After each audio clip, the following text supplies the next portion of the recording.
O Bolsonaro, ele quer guerra e ele declarou guerra ao STF e, por consequência, ao TSE, o Tribunal Superior Eleitoral. E você sabe que essa é uma estratégia eleitoral do Bolsonaro, obviamente.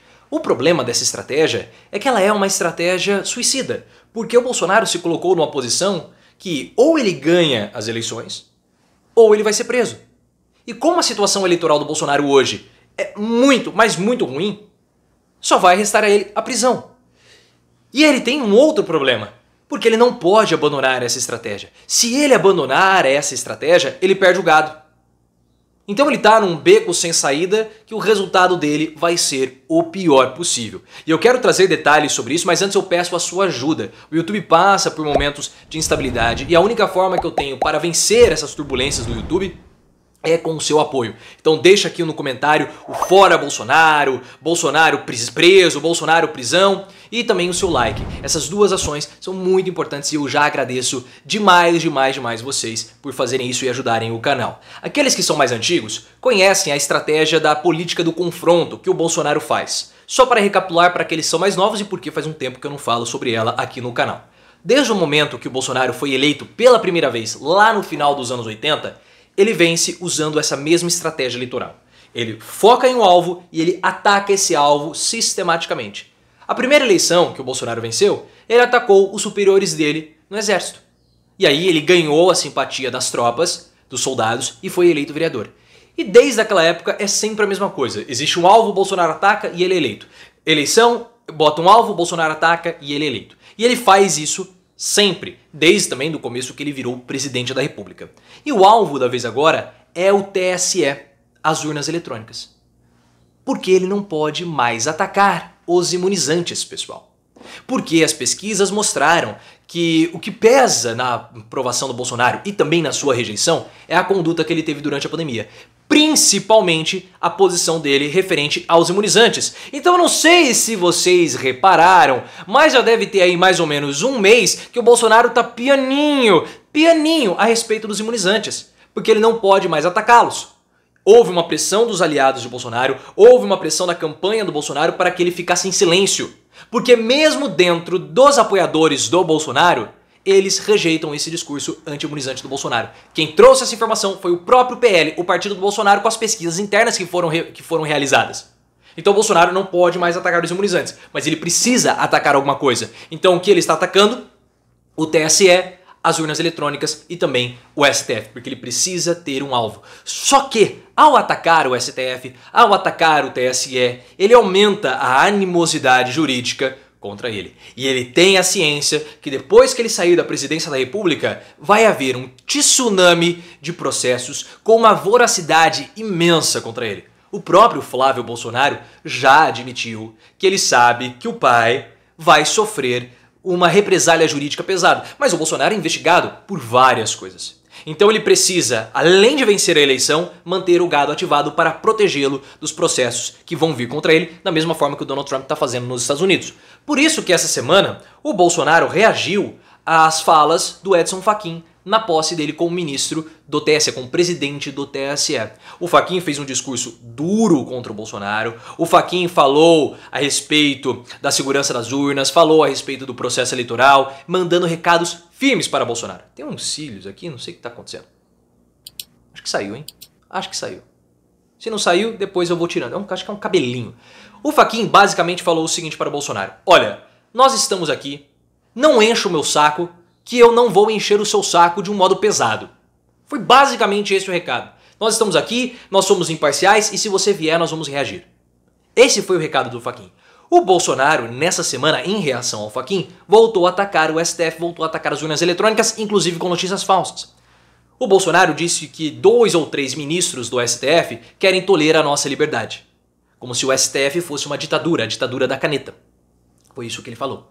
Depois, na quinta-feira, foi na quinta ou foi ontem? Enfim, ele compartilhou uma fala descontextualizada do Luiz Roberto Barroso, que era presidente do TSE, falando a respeito das urnas eletrônicas. Ou seja, uma propagação de notícias falsas por parte do Bolsonaro. E o Luiz Eduardo Ramos, o ministro da Secretaria-Geral de Governo, falou sobre o discurso do Fachin, que não poderia ter sido feito daquele jeito, que foi uma irresponsabilidade, que é um autoritarismo, seguindo a linha do Bolsonaro. Então nós temos esses ataques do Bolsonaro ao TSE, ao STF, porque faz parte da política do confronto, uma estratégia eleitoral do presidente da República. Só que o TSE e o STF não vão deixar barato, pessoal. Não vão deixar barato. E aí o que aconteceu? A PGR solicitou que o STF arquivasse a investigação contra o vazamento de dados sigilosos do TSE. Porque vocês sabem que o Bolsonaro vazou dados sigilosos e isso é considerado crime. O Augusto Aras não viu crime nisso e disse que aqueles dados eram abertos. A Justiça Eleitoral, ela não foi nessa linha do Augusto Aras, não. Ela foi na linha da Polícia Federal. Porque a delegada Denise disse que o Bolsonaro, de fato, cometeu crime ao ter vazado esses dados sigilosos. E o Alexandre de Moraes, ele não se pronunciou ainda, mas a Justiça Eleitoral disse que os dados eram sigilosos. Portanto, se a Justiça Eleitoral corroborou a posição da Polícia Federal, então Bolsonaro de fato cometeu crime. E o Aras perde força nessa argumentação dele. Moraes não fez ainda o seu posicionamento de arquivar ou não. Enquanto isso, Bolsonaro trocou o comando da Polícia Federal. Porque é a Polícia Federal que estava investigando esse inquérito sigiloso que pode resultar em crime e prisão do Bolsonaro. O Edson Fachin, 1 ou 2 dias antes do discurso de posse, ele falou o seguinte: Bolsonaro, ele vazou documentos sigilosos. O Fachin falou. Então a posição do TSE hoje, que é a posição do seu presidente, é que o Bolsonaro vazou esses documentos sigilosos. Então o que acaba acontecendo, pessoal? O Fachin, ele pode fazer com que o Bolsonaro seja inelegível para disputar essas eleições. Ah, mas isso não vai acontecer. Olha, pode não acontecer, mas só o fato de ter essa possibilidade já deixa o Bolsonaro recuado. E o Alexandre de Moraes fez uma jogada essa semana que assusta Bolsonaro, apesar de defendê-lo. Porque o Alexandre de Moraes, ele quebrou o pedido, ele cancelou as quebras de sigilo telemático do Bolsonaro que foram feitas pela CPI. Então a CPI, naquela live que o Bolsonaro falou que os imunizantes provocavam aquela doença autoimune, houve uma quebra de sigilo telemático do Bolsonaro, feita pela CPI, e o Alexandre de Moraes considerou aquilo inconstitucional. E aí você vai falar, mas por que essa posição do Alexandre de Moraes assusta o Bolsonaro? Porque o Moraes, ele se mostrou com essa decisão imparcial e se mostrou alguém amparado na lei. Então ele falou o seguinte: olha, essa lei que está servindo para te beneficiar agora vai ser a mesma lei que pode ser usada contra você para te prejudicar. Então eu estou amparado na lei. Eu não estou perseguindo você. Quem sai da lei é você. Eu apenas cumpro a lei. Então, apesar dessa decisão ter sido uma decisão favorável ao Bolsonaro, ela assusta. Porque paira ainda essa investigação a respeito da polícia, do vazamento das informações sigilosas do TSE. Então vai ficar esse jogo de empurra-empurra. O Bolsonaro vai atacar o TSE e o STF vão contra-atacar Bolsonaro e vai ficar nessa disputa e o Bolsonaro tem que continuar atacando o TSE, tem que continuar atacando o STF. O problema maior para o Bolsonaro é que ele não tem somente essa situação envolvida. Bolsonaro tem outros casos de polícia, como, por exemplo, as milícias virtuais, que são organizações criminosas controladas aparentemente pelo Carlos Bolsonaro, o Carluccio.